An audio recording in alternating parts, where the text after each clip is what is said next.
Hello everyone, and welcome to the next installment of Creationist Problem with the Fossil Record, where we take a look at Archaeoraptor, the blunder of National Geographic. So Archaeoraptor was a fossil that was found in China that was announced as a missing link, and was said to have been possibly the best evidence since Archaeopteryx, which we'll cover in another video, that birds did in fact evolve from certain carnivorous dinosaurs. It was reported to have come out of an early Cretaceous bed, where other spectacular fossils transitional between birds and extinct non-avian dinosaurs had been found. So what is the full story of this find? Well, we'll have to go all the way back to 1997. Back before Trump was president, Warner Brothers didn't make these shitty Batman movies. This was the funniest thing to come out of Iowa. Thankfully we have godless Iowa now. Now music was somewhat of a thing, and probably the best thing about 97 was this.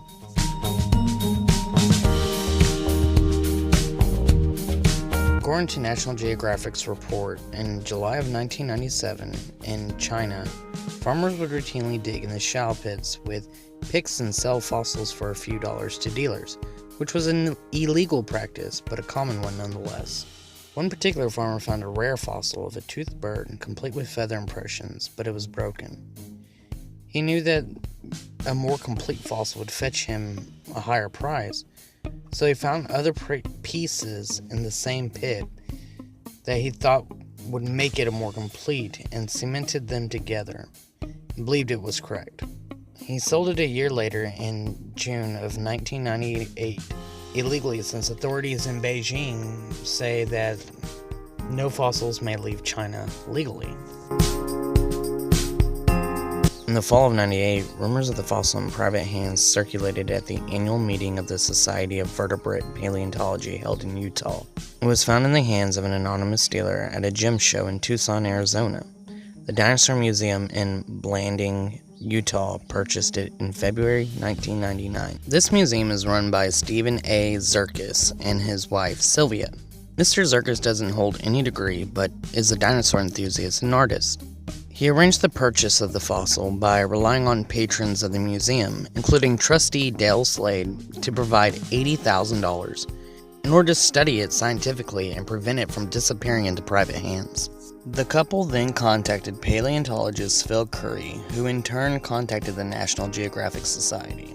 Currie agreed to study the fossil on the condition that it would eventually return to China. National Geographic Society intended to get the fossil formally published in the peer-reviewed science journal Nature, followed up immediately with a press conference and an issue of National Geographic.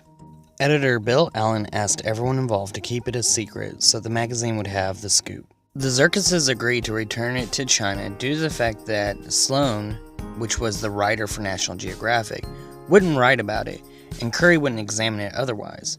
Currie then contacted the Institute of Vertebrate Paleontology and Paleoanthropology in Beijing, and National Geographic flew Xu Xing out to be a part of the Archaeoraptor team.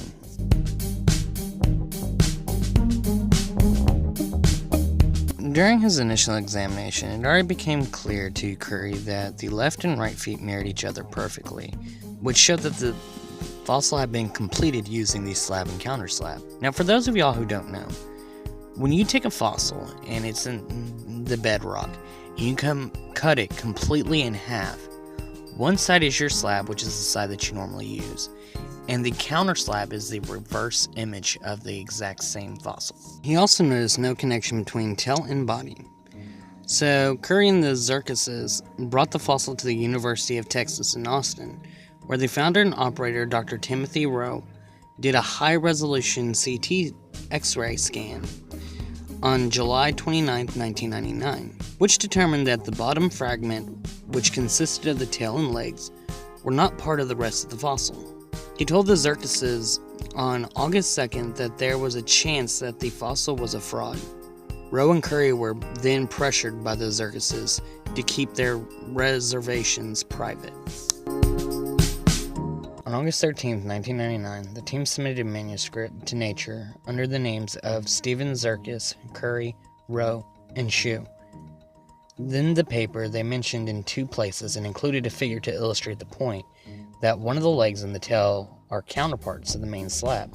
On August 20th, Nature rejected it, indicating to the circuses that National Geographic had refused to delay publication, leaving too little time for peer review. They then submitted it to Science, which sent it out for peer review. Two of the reviewers told Science that it was illegally smuggled out of China, where it had been doctored to enhance value, and illegally purchased, causing Science to reject it as well. The circuses didn't inform National Geographic of the rejections, and by this time, November's issue of National Geographic was already ready for publication, even though the fossil didn't get any peer review done. The fossil was presented in a press conference on October 15, 1999, in the National Geographic's November issue containing the article by Sloan, to which he called the find a missing link that helped connect dinosaurs and birds. They displayed the fossil in Washington, D.C., pending return to China. Sloan even went as far as to give it a name, which I can't pronounce the last part of it, so I'm going to put the entire name up on the screen for you. The name did come with a disclaimer, so that way it would not count as a nomenclatural act for the purposes of scientific classification, in anticipation that the circuses were able to publish a peer-reviewed description at some point.